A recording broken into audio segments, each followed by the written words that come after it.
Well, hi there. So in this practice video, things are going to be a little different. We're going to go to a website that's actually run by the US federal government, do some data analysis, and then we'll come back and actually do the multiple choice practice questions that are the second half of this question set. So let's get started.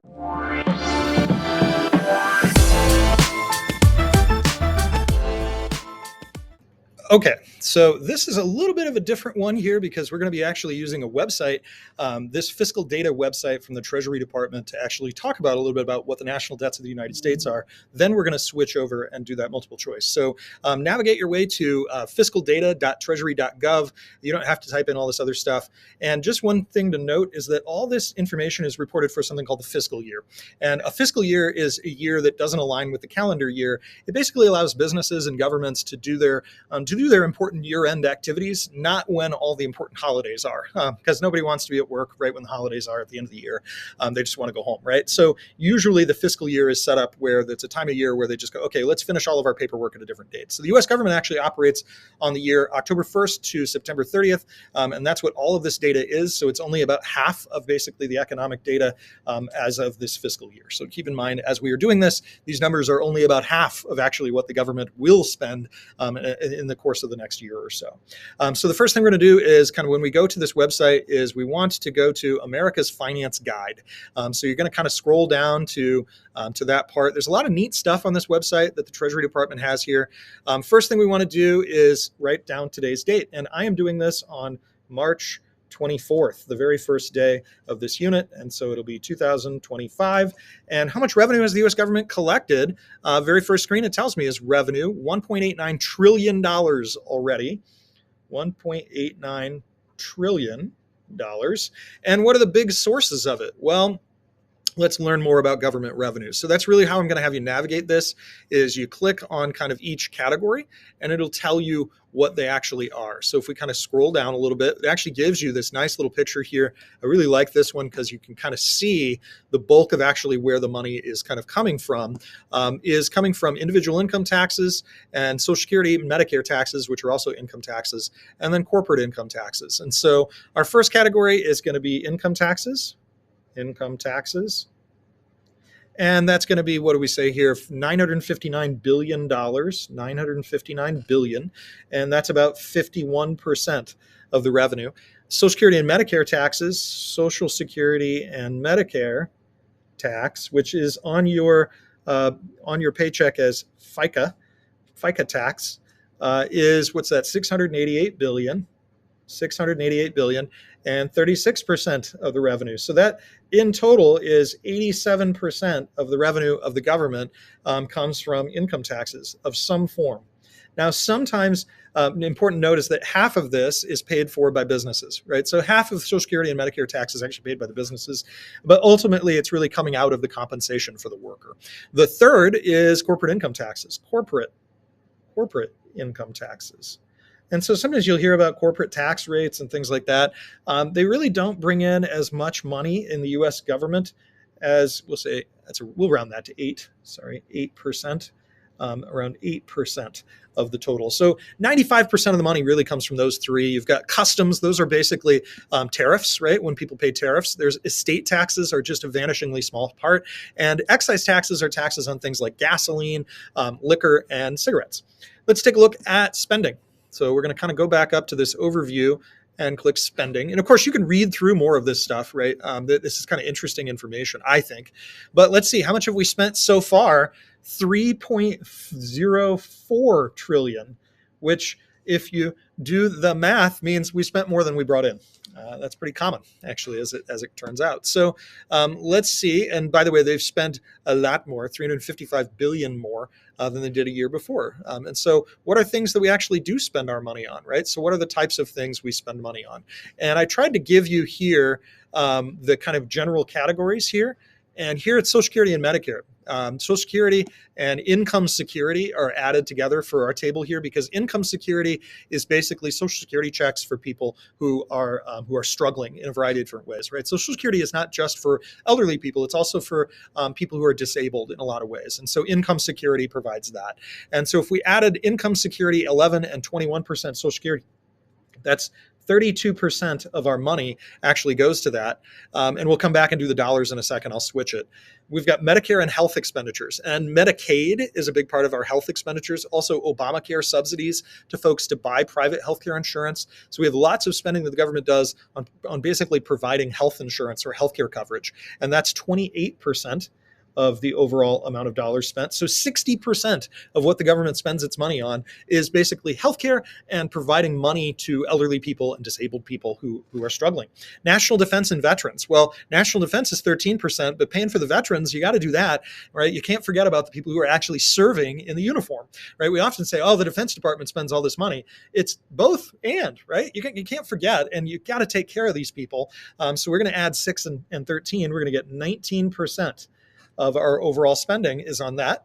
And then interest on the debt, net interest on the debt, that's what that is, 13%. So it's a huge part of what we spend our money on. How about education and job training programs? All the way down here at 3%. All the way down at 3%. So, and these are the largest components of what we spend money on, right? Natural resources and the environment. Transportation is pretty small as a percentage of the total. Now, here we've got dollars. We'll just do a quick rounding. Social Security and net income security is 954. Woo! Oh my goodness. Oh no. 954 is my best estimate. So let's just say that. I said we would estimate, but I think you can estimate them that way. 954 billion. Medicare and health, that's 443, and 399, that's 842.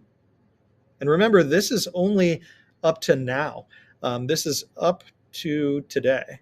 This is not the whole year. It's not, this is just only like part of the year, like half of the year. So we're going to spend a lot more money. National defense and veterans.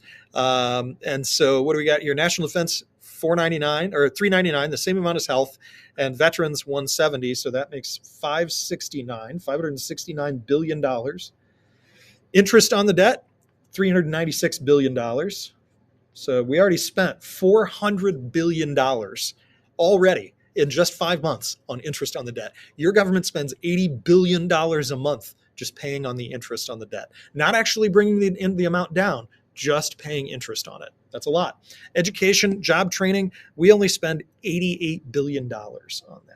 Right? So thinking about where are your national priorities, right? What are your priorities? Right now, we prioritize, obviously, healthcare and income security for elderly people and disabled people. We prioritize healthcare for people in our country, taking care of people. We also prioritize property and security of our nation, right? So when we talk about the purpose of a government is to protect property and to protect people's rights to their property. That's what the national defense budget is there for, is to protect the vast quantities of wealth that our country has.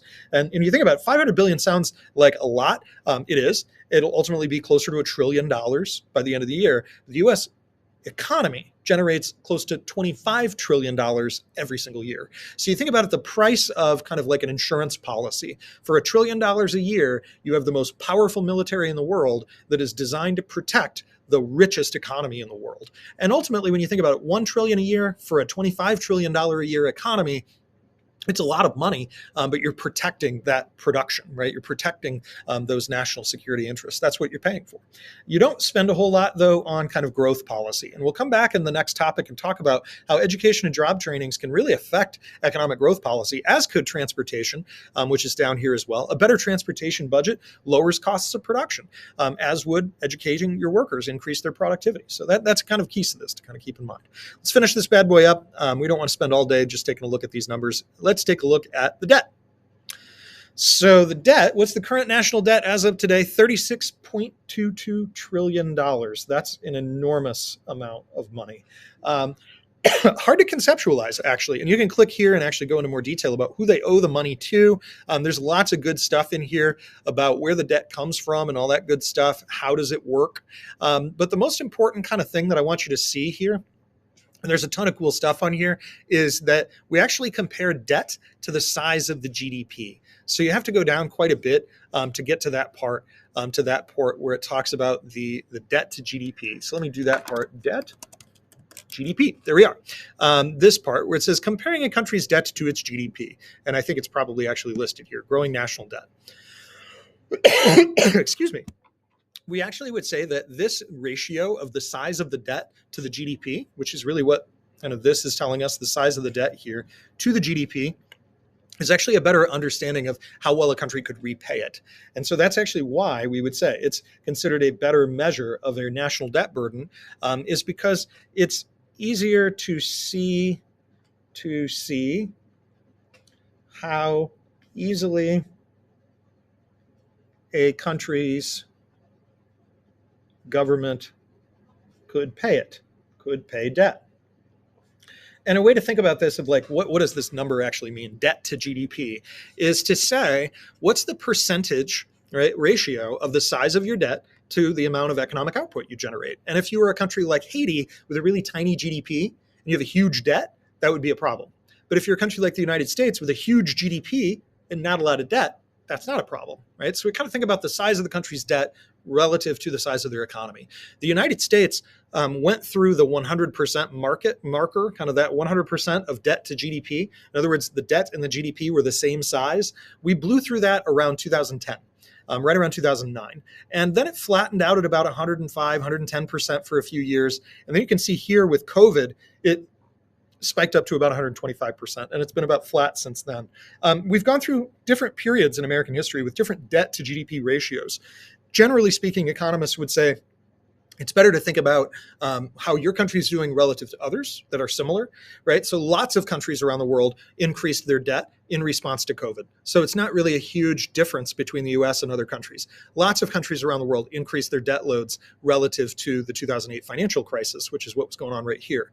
Lots of countries around the world took on debt during World War II. And you can see here in 1950, right? We actually had debt to GDP ratios of over 100% during World War II.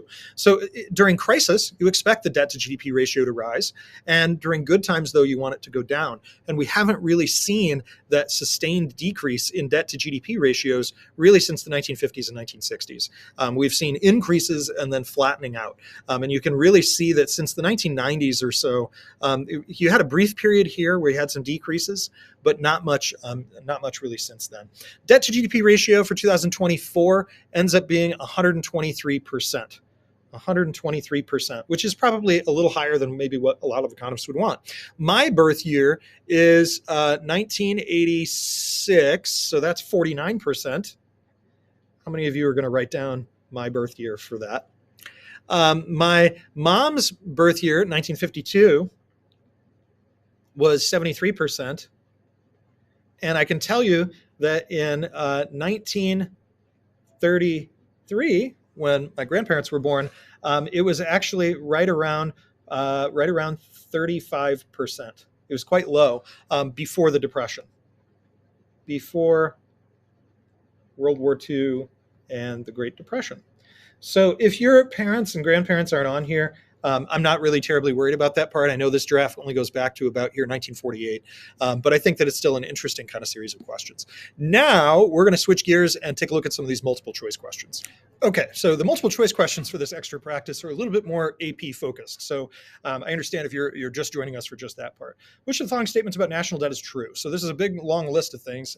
Interest payments on the debt are paid only when the debt is owned by foreign investors. That's not true. It's paid all the time. GDP minus the national debt equals net domestic. That's not even a thing. Not a thing. As government budget surplus reduces the debt. Well, yeah, that's true. So when they run a surplus, that's the opposite of a deficit, right? Versus a deficit where they borrow. So deficit means they borrow, surplus means they don't. Number two, hyperinflation is typically caused by when they print money to pay the debt. So let's see, high taxes? No, not caused by that. Continuous expansion of the money supply to finance the budget deficit. That's our correct answer there. They want to basically pay the debt by printing money, and that's what usually causes it. Number three, which of the following could have caused the national debt to change from 12 to 13? Well, if the government borrowed $3 trillion. So what do we got here? A government budget deficit of $3 trillion. That would cause it. Not a surplus, not households, not about financial capital, not about households. National debt of the United States is equal to the amount of money that the government owes.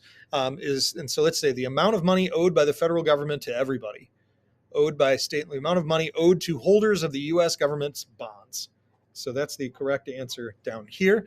All these others are just kind of little red herrings. Number 5, assume a government's budget is in balance. If the economy goes into a recession, what will happen? Well, they're going to have to borrow more, not surplus, deficit. And the reason why the government's going to not necessarily raise taxes, not necessarily price levels, there will be an automatic, this happens, automatic stabilizers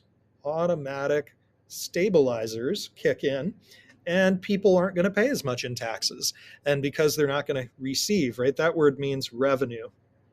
Tax revenue is going to drop. So E is our correct answer here. That will happen automatically because people will lose their jobs and then they don't pay as much in taxes and then the government doesn't collect as much. Number 6, when the US government engages in deficit spending or borrowing, that spending is financed by borrowing. So let's see, increasing the required reserve ratio. No, they don't borrow from the World Bank, but that part is good. Issuing new government bonds. This is our correct answer. This is the right one. So they are still borrowing when we do that, right? When they issue new bonds. I'm going to write that. Issuing bonds is equal to borrowing. They're the same difference. 7, which of the following is true about the national debt of the United States? It's all the money that we owe. So let's see. The debt owed to foreign investors? No. The accumulation of past and current budget deficits and surpluses. That's the correct answer. B, it's the total amount of all the deficits that we've accumulated minus any surpluses that we've had. Number 8, which of the following is true about a country's debt? So a lot of these are which of the following is true. I'm sorry for that. The sum of the country's trade deficit and budget deficit doesn't have anything to do with trade deficit.